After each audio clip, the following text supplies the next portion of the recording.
시편 108편 1절부터 13절입니다. 하나님이여, 내 마음이 정하였사오니 내가 노래하며 나의 마음을 다하여 찬양하리로다. 비파야 소금아 깰지어다. 내가 새벽을 깨우리로다. 여호와여, 내가 만민 중에서 주께 감사하고 문나라 중에서 주를 찬양하오리니 주의 인자하심이 하늘보다 높으시며 주의 진실은 궁창에까지 이르나이다. 하나님이여, 주는 하늘 위에 높이 들리시며 주의 영광이 온 땅에서 높임 받으시기를 원하나이다.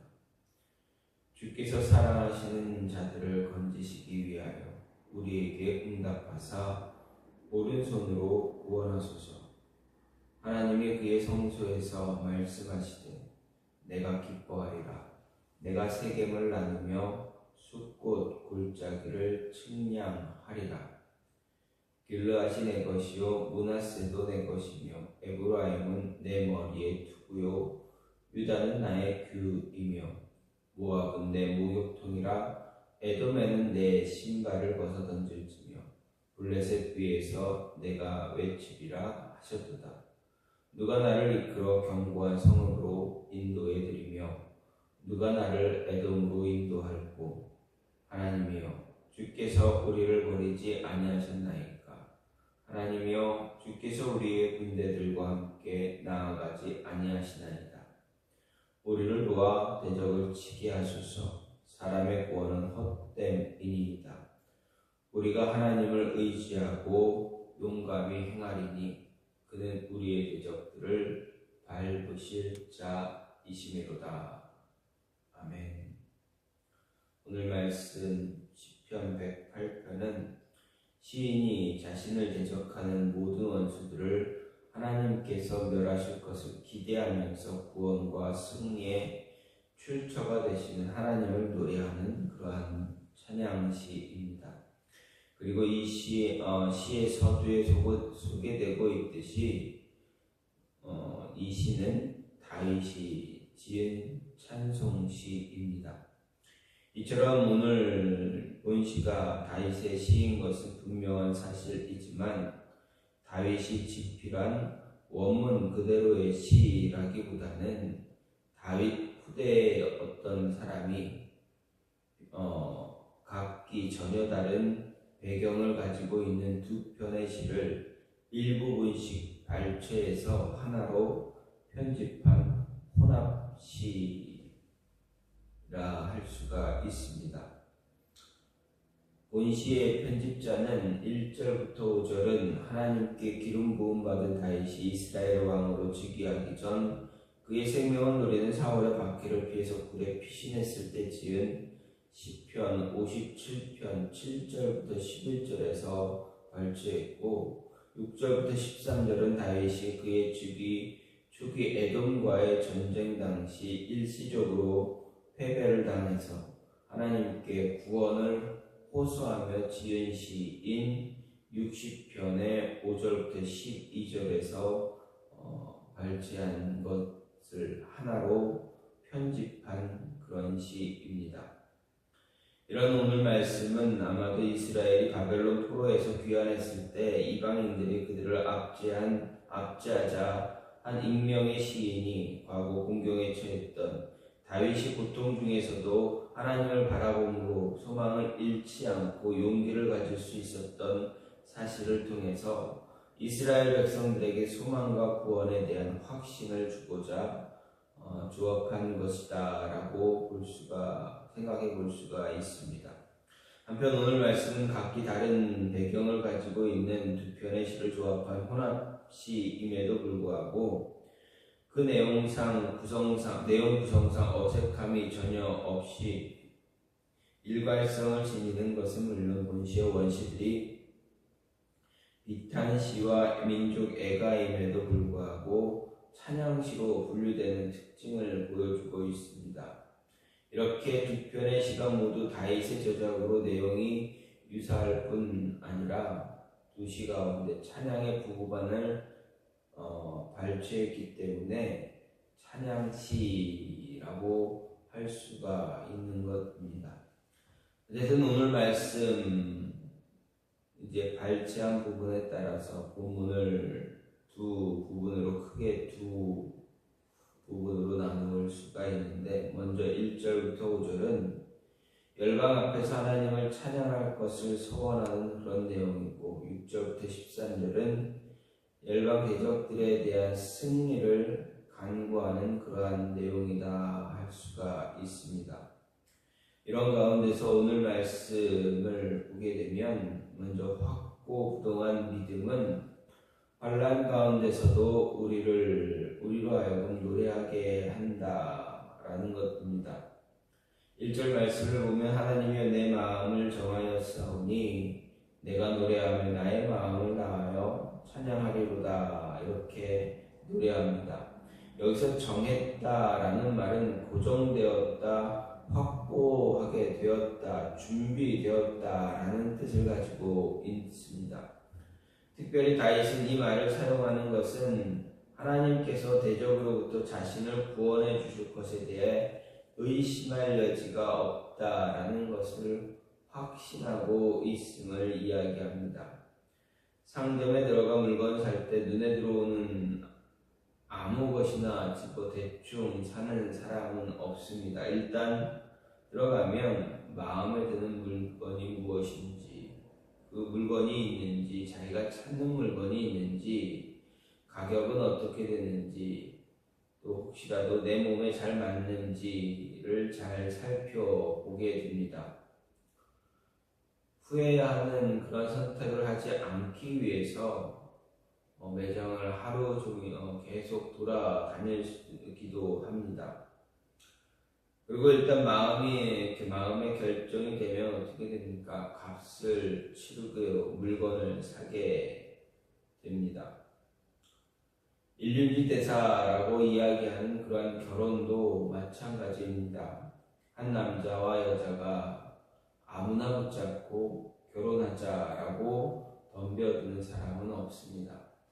선을 보고 데이트를 하면서 또 내가 정말 이 사람을 사랑하게 되는지, 이 사람과 미래를 함께 할 수 있는지, 내가 결혼하기에 부족하지는 않은지, 나와 함께 사는데 내가 정말 믿고 따르고 함께 살 수가 있는지, 참 여러 가지 조건들을 살펴보면서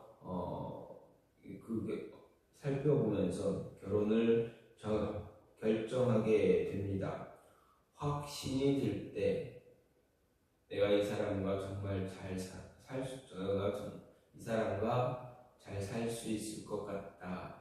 내가 정말 이 사람 의지할 수 있을 것 같다. 내가 이 사람 놓치면 안 될 것 같다. 라는 그런 믿음이 있을 때, 그때 결정하게 돼서 결혼을 하게 됩니다. 다윗이 지금 가지고 있는 마음을 정했다라는 믿음이 바로 이런 과정을 통해서 자신에게 분명히 자리 잡게 된 믿음이다라는 것입니다.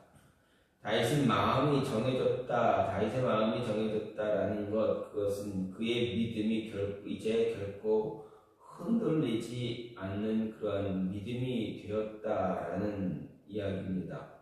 그런 고백입니다. 특별히 엔게디 굴 사건은 그에게 그러한 믿음을 가지게 하는 결정적인 사건이 되었을 것입니다. 그는 이 사건을 통해서 하나님이 자신을 보호하신다는 것과 이제 사울의 시대는 가고 자기의 시대를 알리는 광명의 새 아침이 밝아오고 있다라는 사실을 확신하게 되었을 것입니다. 그래서 그가 노래하기를 내가 노래하고 내가 찬송하리로다 라고 했던 것입니다. 즉 확고부동한 믿음이 그로 하여금 환난 가운데서 노래할 수 있게 했다는 것입니다. 그렇습니다. 확실한 믿음, 흔들리지 않는 믿음, 그런 믿음은 환난 가운데서도 노래할 수 있게 합니다. 바울과 실라가 감옥에 갇혀서도 찬송할 수 있었던 그런 일들은 그들에게 하나님에 대한 확실한 믿는, 확고 부동한 흔들리지 않는 그런 믿음이 있었기 때문에 그렇습니다. 하나님이 나를 버리지 않을 것이다, 나를 구원하실 것이다. 어쨌든 이러한 상황에서 이 정말 힘든 이 상황을 하나님이 어떻게든 해결하실 것이다 라는 믿음이 있었기 때문에 그들은 그 감옥에서도 찬양할 수가 있었던 것입니다. 악한 자들이 하나님이 보호하시는 자기를 억제할 수 없다라는 믿음, 하나님이 자기를 구원해 주실 것이라는 확실한 믿음이 있었기에 절망적인 상황에서도 노래하게 된 것입니다. 그리고 그런 찬양이 연쇄 반응을 일으켜 이적이 일어나게 되었습니다. 그렇다면 우리가 가지고 있는 믿음, 과연 어떤 믿음인가 생각해 보게 됩니다. 어떤 상황에서도 흔들리지 않고 확고 부동한 흔들리지 않는 확고 부동한 믿음을 갖고 있는가? 혼란 가운데서도 노래하고 찬송할 수 있는 그러한 믿음이 내 안에, 우리 안에 존재하고 있는가 하는 것입니다. 우리 모두가 바로 이런 믿음, 흔들리지 않는 믿음, 확실하게 정해진 그런 믿음, 그 믿음을 소유한 자가 되어서 믿음도 흔들리지 않고 더 부지런히 하나님을 믿고 따라갈 수 있는 그런 모습의 소유자가 되어져야 한다라는 것입니다. 또 한 가지는 상황이 운명을 바꾸는 것이 아니라 우리의 믿음이, 우리의 흔들리지 않는 믿음이 상황과 우리의 운명을 바꾸게 된다라는 것입니다. 즉 확고 부동한 믿음, 흔들리지 않는 믿음, 절대적인 믿음을 갖고 있을 때 그 믿음이 우리의 상황, 우리의 운명, 이 모든 것들을 다 바꾸어 준다라는 것입니다. 3절 말씀을 보면 시인은 여호와여 내가 만민 중에서 주께 감사하오며 문나라 중에서 주를 찬양하오리라 이렇게 고백합니다. 이제 다윗은 하나님께 감사의 마음을 고백합니다. 특히 그는 자신이 느끼는 놀라운 기쁨과 확신이 너무도 커서 자기 자신만의 것으로 감춰두지 못하고 세상 모든 사람들 가운데서 하나님을 찬양하겠다 선언한 것입니다. 그런데 시인이 만민 중에 그리고 문나라 중에 주께 감사하며 찬양하겠다고 고백하고 있는 때는 모든 문제가 해결되어졌고 자신의 앞에 닥친 재앙이 모두 해결되어진 때가 아니었습니다. 그가 하나님께 긍휼히 여겨달라고 기도하며 주의 날개 그늘 아래 피하겠다라고 말했던 그때는 그는 이렇게 감사와 찬송을 모든 사람들 앞에서 하나님께 드리겠다 하고 있는 것입니다. 아직까지 모든 것이 다 해결되지 않았음에도 불구하고 다윗의 고백은 그럼에도 나는 하나님을 찬양하겠습니다. 하나님을 노래합니다. 하나님께 감사합니다. 라는 고백을 하고 있습니다.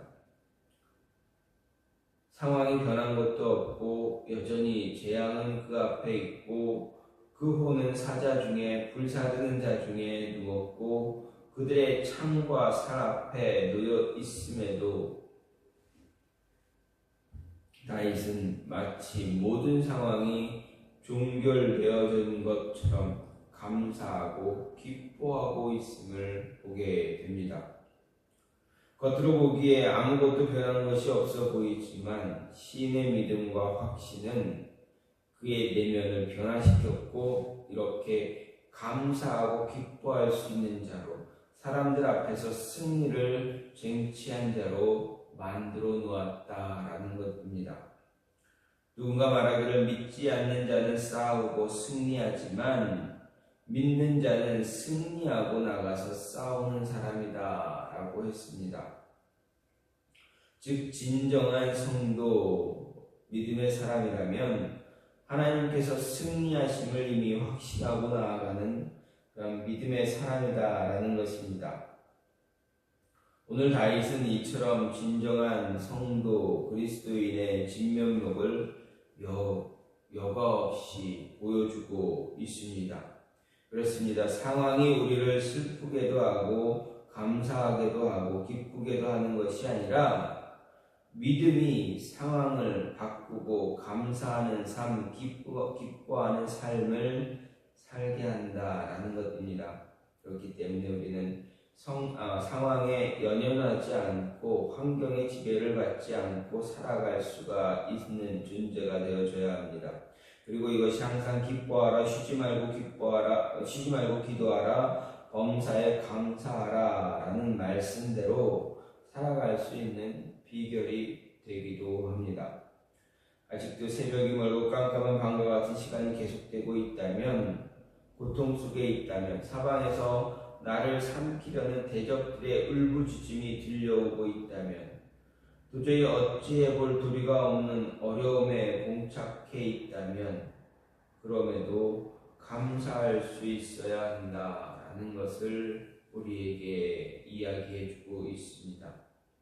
나 기뻐하리, 나 주 안에서 기뻐하리라. 환경의 지배를 받지 않고 느끼는 감정과 상관없이 내 마음 기뻐하기로 결심을 했네. 나 기뻐하리라 라는 이러한 찬양의 가사처럼 환경의 지배를 받지 않는 우리의 삶과 감정과 감각의 지배를 받는 우리의 삶이 아니라 믿음과 확신의 지배를 받고 그것으로 우리의 환경과 감정과 감각을 변화시켜 나가는 그러한 확고부동한 확실한 믿음의 소유자가 되어져야 한다라는 것입니다. 상황이 우리의 운명, 우리의 모든 것들을 바꾸는 것이 아니라 하나님을 향한 우리의 믿음, 나의 믿음이 상황도 바꾸고 미래도 바꾸고 모든 결과들을 바꾼다라는 것, 이것을 잊지 않고 붙잡을 수 있어야 한다라는 것입니다. 확실한 믿음, 흔들리지 않는 절대적인 믿음이 모든 것들을 다 변화시킨다라는 것 잊지 마시고, 흔들리지 않는 그런 확실한 절대적인 믿음을 소유함으로 인해서 하나님께 더 가까이 다가갈 수 있고 하나님만 찬양할 수 있는, 노래할 수 있는 그러한 모습이 저와 여러분 안에 있기를, 오늘 하루에도 이 남은 주간에도 있기를 간절히 소망합니다. 이 시간 같이 기도하고 하는 것, 하나님 내 안에